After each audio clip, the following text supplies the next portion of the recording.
Hello, good morning. അപ്പോഴും ഇന്ന് മഴ നനഞ്ഞ പ്രഭാതം എന്ന് പറയാം.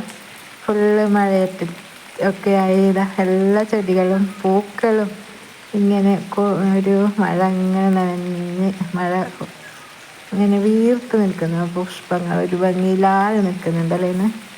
അപ്പോൾ ഇന്ന് പുറത്തിറങ്ങാത്തത് കൊണ്ട് തന്നെ എന്താണ് വീഡിയോ എടുക്കേണ്ടത്, ഇതിനുള്ള ഒരു ഐഡിയയെ കിട്ടുന്നില്ല. അപ്പോൾ ഞാനൊന്ന് പുറത്തിറങ്ങി പൂക്കളെല്ലാം ഒന്ന് ചെറിയ ഒരു ഗ്യാപ്പ്, മഴയുടെ ഒരു ഗ്യാപ്പ് കിട്ടിയപ്പോൾ ഒന്ന് പുറത്തിറങ്ങി പൂക്കളെ ഒന്ന് കഴിച്ചു. അപ്പോൾ ഈ പന്നീർ പുഷ്പത്തിൽ എത്ര മൊട്ടാണ്, പന്നീർ ചെടിയിൽ എത്ര മൊട്ടാണല്ലേ, നല്ല മൊട്ടൊക്കെ ആയിട്ടുണ്ട്. ഇതിപ്പോൾ ഒരു വളമൊന്നും ചേർക്കാതെ ഇത്രയും പൂക്കൾ കിട്ടുമ്പോൾ നമുക്ക് ശരിക്കും നാടൻ റോസുകൾ തന്നെ കിട്ടും. നമുക്ക് ഏറ്റവും നല്ലത് വില കൂടിയ റോസുകൾ ഞാൻ അങ്ങനെ ഇതുവരെ നട്ടിട്ടില്ല.